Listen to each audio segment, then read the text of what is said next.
the show for real estate entrepreneurs. And it's about being joyful. So anybody stuck, number one, be grateful. Figure out what you're grateful for, because when you appreciate what you have, you get more. And you must appreciate where you are now, because where you're at later will be where you're at now then. And play back the video, it all makes sense. Next thing though, be certain. Whatever it is you're working on, whatever it is you seek to accomplish, you got to start with certainty. Certainty is the absence of doubt. Yeah. Number three, if you're looking for a fast hack, find somebody that you can relate to, you can identify with, that's accomplished what you want to accomplish. Hack them. Mm-hmm. You don't have to reinvent the wheel. That's great hack advice. them. And then finally, figure out what is the personal alteration. What's the personality shift? What's the personality distinction you've got to change? Do you have to get rid of toxic relationships? Do you have to find good mentors? Mm-hmm. Do you need to start hanging out with people that are more than you are? Because the ones you're hanging out with are either where you are or less than you are, and they don't motivate you, they don't instill that certainty. Mm-hmm. Watch podcasts like this, listen to, audio broadcasts, listen to less fiction, listen to more how-tos and autobiographies of successful people. Yeah, real deal information. Absolutely. So one thing I hear you keep coming back to certainty, and I think that, can certainty be manufactured? Absolutely. So talk to me about how that works, because a lot of times you think you might be able to do it, but you don't have that certainty that I think is required to push through. So how does one? I do.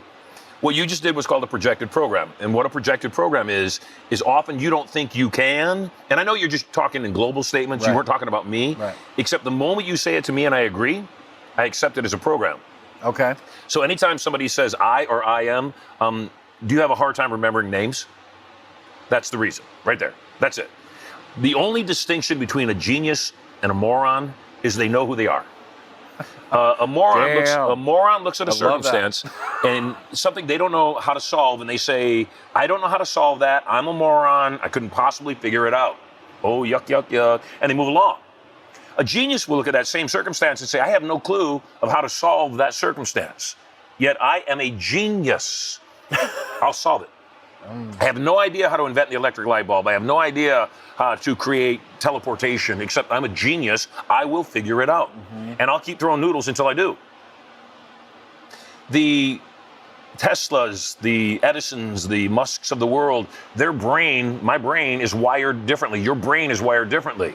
And every time you have a success, it gets easier to expand a little bit further. And because of the validation. Because of the validation. Our president at one point was $1 billion in debt.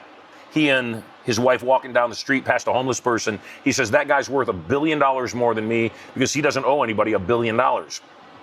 Except Donald Trump knows he's a billionaire. And he says, I'm a billionaire.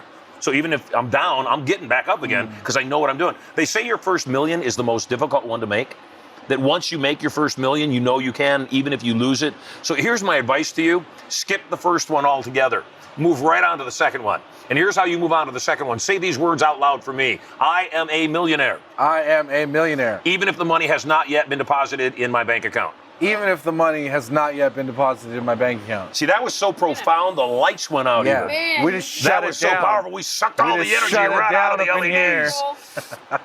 That is it. I just think that so many people are afraid to say that. Mm-hmm. My babies, my kids, I teach them all the time. My son the other day was having a hard time.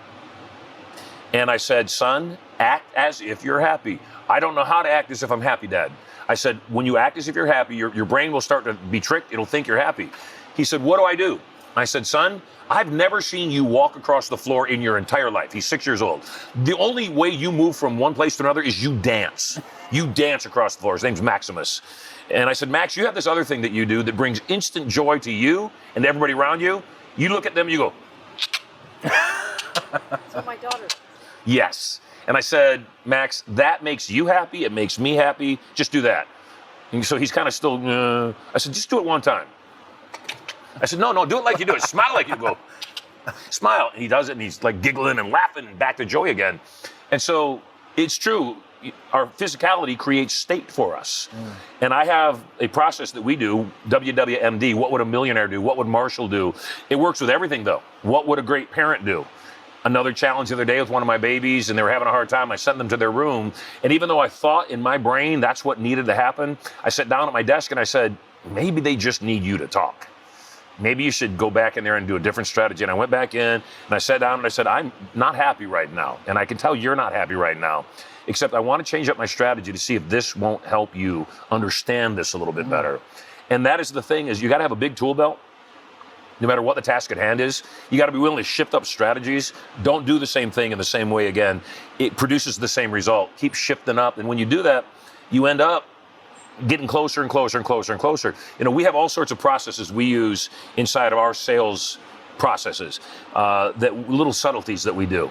And we close at our live events $10,000, $12,000 per person. To keep it in perspective, the average seminar company does $2,000, maybe $3,000 per person.